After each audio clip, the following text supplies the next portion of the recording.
قام به في الكأس العالم هذا حتى اليوم رغم الهزيمة.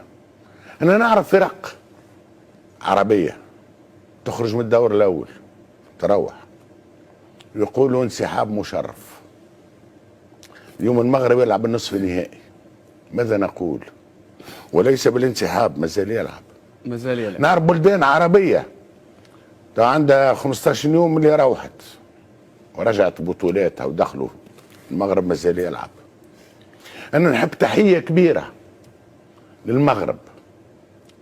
لولا المغرب هل كان نفس البرنامج يتواصل بهذا الحماس؟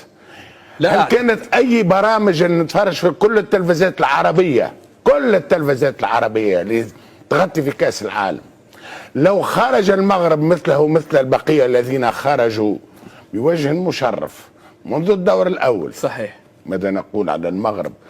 التلفزيات العربية الكل بفضل المغرب انتعشت، بفضل المغرب أصبحت البلاتوات فيها جو، أصبحت البلاتوات فيها حماس، أصبحت البلاتوات بمختلف مواقفها، ونحترم كل المواقف. هذاك علاش أنا أقول الإعلام العربي مدين للمغرب بهذا هذا الإعجاز، فات الإنجاز. اليوم نسمع في المقابلة، وخصيصا أنا أفضل استماع للرأي المخالف، استمع للمقابلة وشاهد المقابلة بالتلفزيون الفرنسي. ماذا يقولون في آخر الشوط الأول عندما هاجم المغرب وكانت العملية المقاسية الرائعة والهدف الذي أنقذه جولوريس. الحظ عاند المغرب حقيقة. بالطبع الحظ في الدقيقة الأولى وفي الدقيقة الأخيرة. صحيح.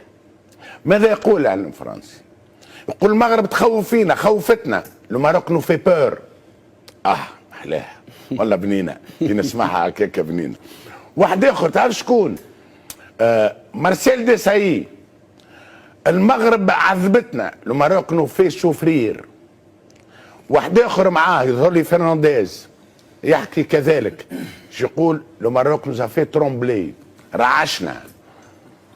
أمان مستانسين، احنا مستانسين. قلوب الفرنسيين توقفت جميعها بالطبع، واكثر من هكا. معناها نقول انه ما فعله المغرب واليوم، علاش انا فرحان؟ راهو تلعب ضد بطل فرنسا سي علي، تلعب ضد بطل فرنسا بكامل نجومه، مش بالفريق الرديف. صحيح. بكامل نجومه في نصف النهائي، ويتسجل لك هدف بعد 4 دقائق لعب. الكل نأكد لك فما شكون ضحك منا وفينا. لا دقيقة، خلي نوقفوا عند هذه النقطة. نبيك تفسر لي هذه. لا، ما خاطر عندنا ما خاطرنا نحبوا بعضنا برشا العرب، نحبوا برشا، ياسر نحبوا بعضنا. نحكي لك ردة الفعل. اليوم باش يندموهم على ال5 مقابلات اللي عملوهم، باش يندموهم على التاريخ اللي كتبوه. اليوم الحصيلة ستكون المغرب واصل. معناها باش نقول لك، انت قلت المغرب واصل، واحنا في حلقات سابقة قلنا ماناش مروحين، وفعلا مازال ماناش مروحين، وعندنا موعد مع المركز الثالث. المغرب يلعب 7 مقابلات. تعرف كي تلعب 7 مقابلات معناها وصلت لنهاية المشوار.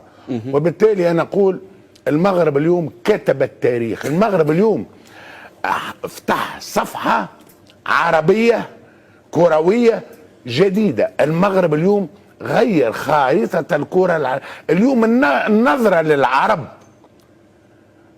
بواسطة المغرب أكيد أنها تغيرت. أعتقد أن مباراة اليوم تظل ضمن سلسلة الأحداث التاريخية اللي استمتعنا بها، اللي نعتز بها، وإن شاء